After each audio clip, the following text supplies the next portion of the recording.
So there's this thing called Reichian character structures, and it talks about how we hold our body, the actual structure of our body, how we stand, how we sit. There are 5 or 6 different archetypes.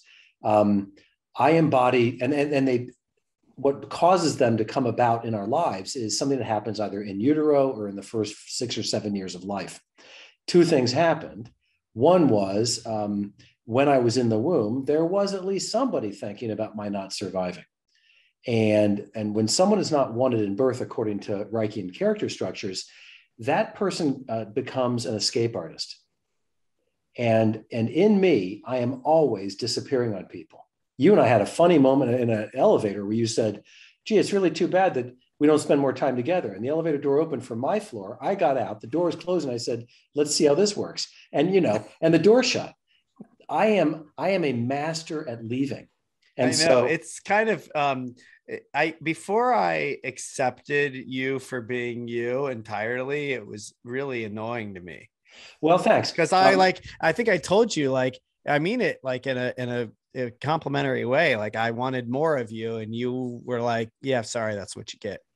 Well, and it's not because I don't love you. It's not that I don't love people. It's just that this Reichian character structure of the creative sensitive, they call it, is someone who believes I am not safe here. Existentially, I am not safe here. I have to get out. That's one thing that happened to me. The other side of the Reichian character structure is the performer. And when you hear me now and when you engage with me, you don't hear that escape artist. That person just keeps disappearing. What you hear is the performer. And the performer comes about in mid-childhood, early childhood is 5, 6 years old, where performance becomes a skill. And so there was this moment back at the house. All my sisters had gone off into the world. We moved from the dining room into the kitchen. It was easier. We could reach into the refrigerator. It was just the 3 of us. We didn't have to have the formality. And they were done raising kids. I mean, they just had me.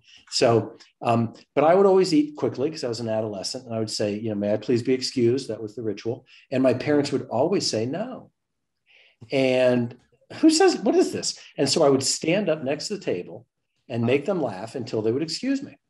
And I learned stand up right there at the table, and they loved it. And they gave me pointers, and it was great. It was, I thought this was normal that someone could tell you couldn't leave the table.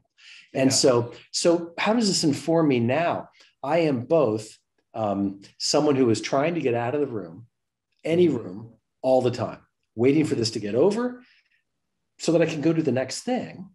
And I am always performing. By performing, I mean I'm judging your reaction, and I'm trying to stay, I don't know, interesting.